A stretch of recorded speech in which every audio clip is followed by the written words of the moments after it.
Well, good morning, everyone. I'm very happy to be part of this dialogue, and we'll give you a report from the front in Portland on how these issues of the sharing economy are playing out in our city, and how we're trying to keep up with the wave of change that this sharing economy really represents. We have a tradition in Portland of localism and communitarianism. Sharing is not an unusual act in Portland. We've got a great old library system like a lot of cities, but it's also really updated itself. There's a digital inclusion network program in our life that involves our library and many other players in the digital era that tries to make sure that our citizens have access to the world. We have a Multnomah County tool library that's 10 years old. So we've been practicing this kind of sharing in more ways than one. I think we have more poetry boxes and tiny libraries on street corners in neighborhoods than most places.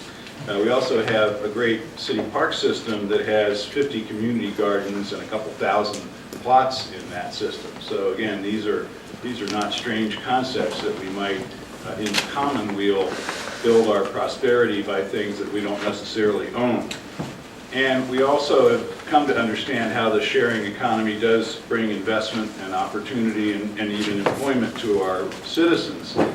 We have about 1,000 Airbnb hosts in Portland and some other providers as well. And in fact, in part because of the success story that we've had in working out the issues with short-term rentals, Airbnb chose to locate their North American headquarters in Portland and now has about 220 people working there in the city managing part of that global enterprise, at least the North American part of that global enterprise. So there's some good news, but there are also some concerns. The access to the internet, of course, is not equally shared among our citizens. If you look at the demographics of our city's population and any other, you'll see there are folks that are really not well connected, thus that digital inclusion network effort that the city and the county and the others are part of. We've got a pretty significant percentage of our Latino households and our seniors who just don't have access to the internet. So one of the governmental interests here is the universality of access, and that's not just to the internet itself, but to these new economic opportunities that the internet brings. So we think there are some overarching public policy goals that do impel us to get involved in this. Sensible enforcement, legitimizing new industry, and providing access not just to those with means, but to vulnerable people as well. So again, we've seen the success of short-term rentals means in our city. We're a popular tourist destination, and as I said, we've got quite a few people participating in this new economy element in Portland. The story really is that Airbnb approached us early on and said that they wanted to work collaboratively with us on the regulations. They also wanted to be a responsible local business and give back to the city. Our code, like most city codes, was silent on the question of operating a short-term rental in a residential zone. So it was really a zoning code issue that needed to be addressed.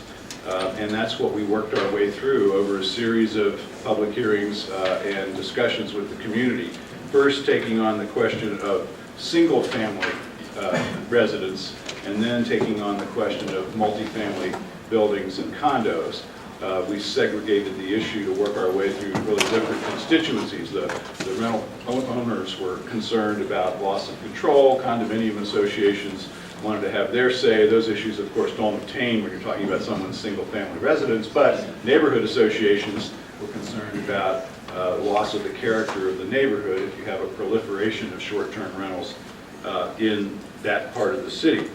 So again, we worked our way through these issues and came up with what we think is a sensible regulatory scheme in which single-family homeowners or apartment residents or condo owners are required to obtain a relatively inexpensive city permit, $160 fee, and an inspection is required and has to meet basic code requirements. And then they have to participate in and remit their hotel motel room tax, which actually, again, to Airbnb's credit, they started doing even before we got, well, there goes our gremlin again. Even before we got to the ultimate version of the regulations, they'd already started remitting hotel motel room tax. Let me try it again.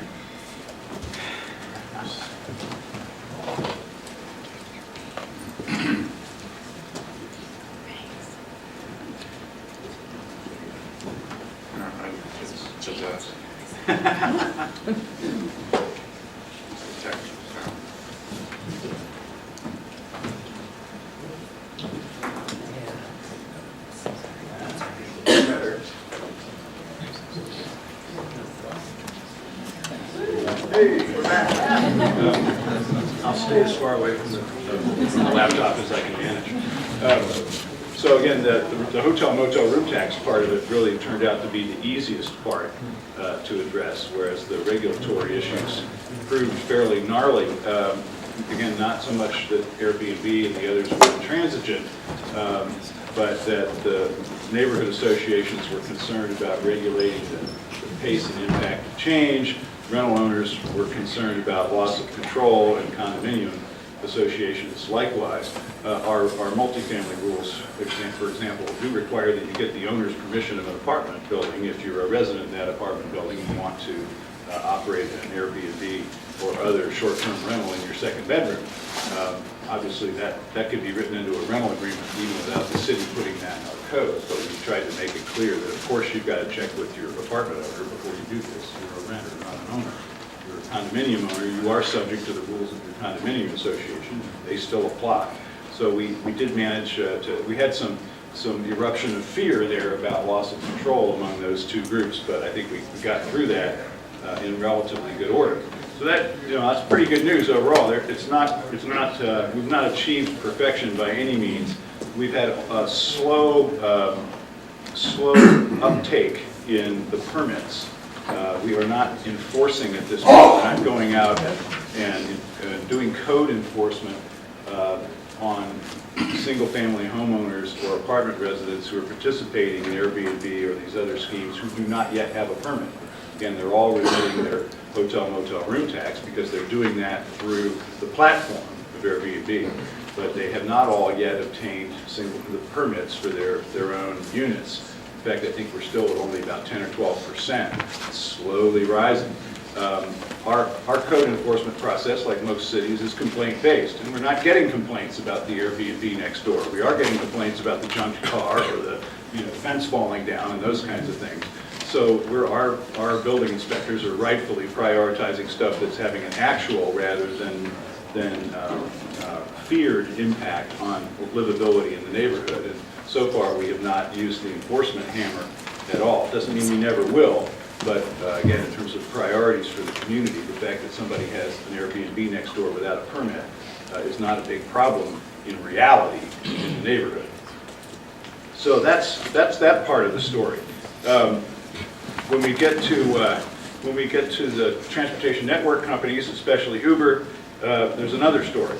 I've been on the cover of Willamette Week a couple of times. This is actually the more benign caricature of the two. The first time I was on the cover of our local alternative news weekly is because I arrived in office and we were facing a $21 million budget deficit in a $400 million general fund budget. And so they cartooned me as the character Chucky with an axe, and the headline was "The Return of Chucky." I had served on the city council before, I was the mayor, and so the first thing I got to do was cut the budget. So this is, being caricatured here, as the lead in the movie Drive is a little less obnoxious than that. But anyway, we've had quite a twisting road with Uber, and a quite pleasant conversation with Lyft so far.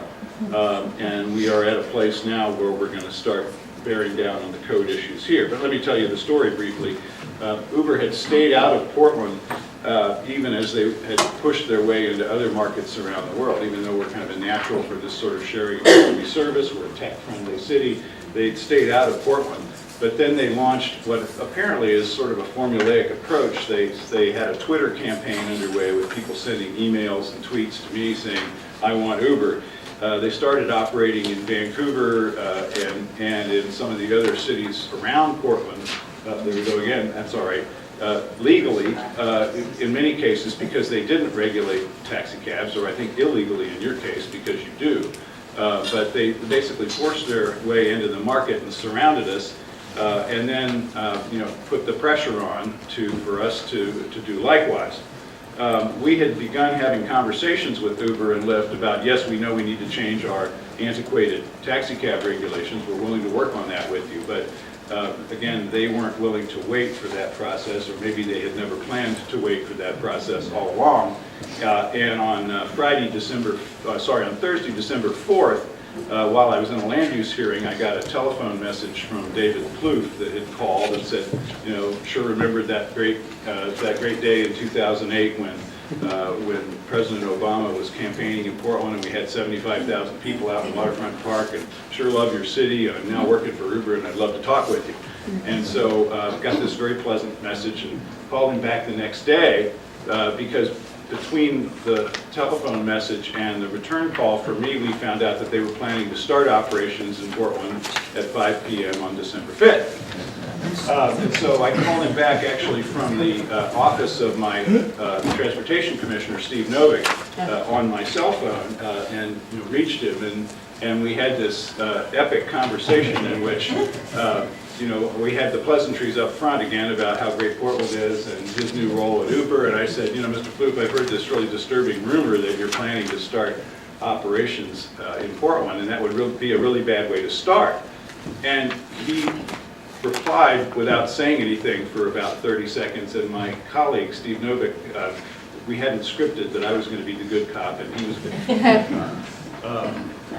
He just erupted, and at the top of his voice said, Mr. Plouffe, if you come into our city without following the rules, we're going to throw the book at you.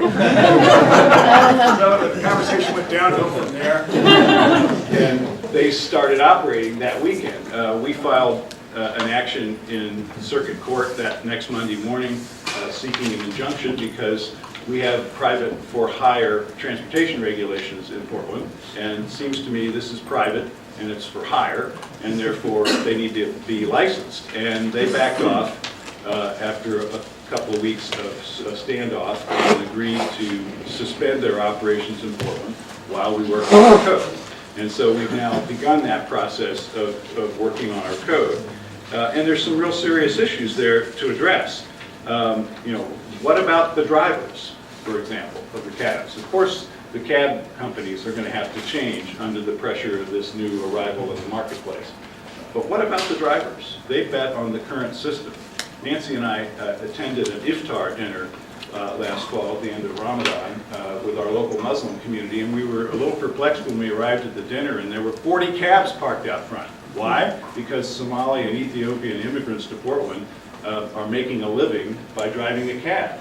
Are they just going to be economic casualties of this change? Sorry, the New World Order has arrived, and even though your master's degree from Somalia is no good here and you're making a living by driving a cab, now you're out of luck again.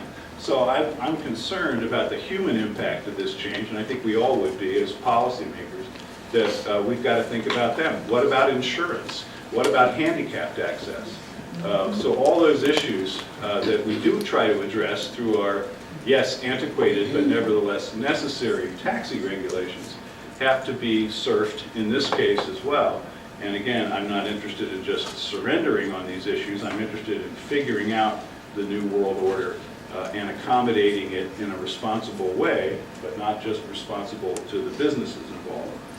So we're going to try to do this our way, again, with these values of communitarianism and localism that are strong in Portland, and with this value of acceptance of the new economy, but doing it in a way that's responsible and reasonable. So finally, I just want to conclude by saying I think that we have a responsibility here to keep up with the wave of the new economy, to not be washed away by it, but to surf it and to understand that we're moving to a different place, but to think about some of those traditional questions, like why do we have insurance requirements for people that drive automobiles? Why do we have independent contractor boundaries between what constitutes a legitimate independent contractor and a scam? Why do we have handicapped access requirements in public transportation, including taxi cabs? Why do we have building inspections? Because people need to be protected from the event of a fire. And adapt those old ideas to these new realities. I think we can do this. I think we all should collaborate in these kinds of discussions about what's working and what's not in trying to adapt to these changes. But I think we have to move quickly, which is why we've committed in the case of the transportation network companies to develop new regulations in 3 months in Portland. And that's light speed in government in general, and it's certainly light speed in a city that loves process as much as we do. So we're going to move quickly, and I hope quickly and well, because these are powerful forces, powerful companies. Uber's a $40 billion company. They're used to having their way. But we also, I think, can have a public interest here and a legal place to stand to make sure that the interests of the broader community are still addressed, even while we help new people make new money in new ways. Thank you very much.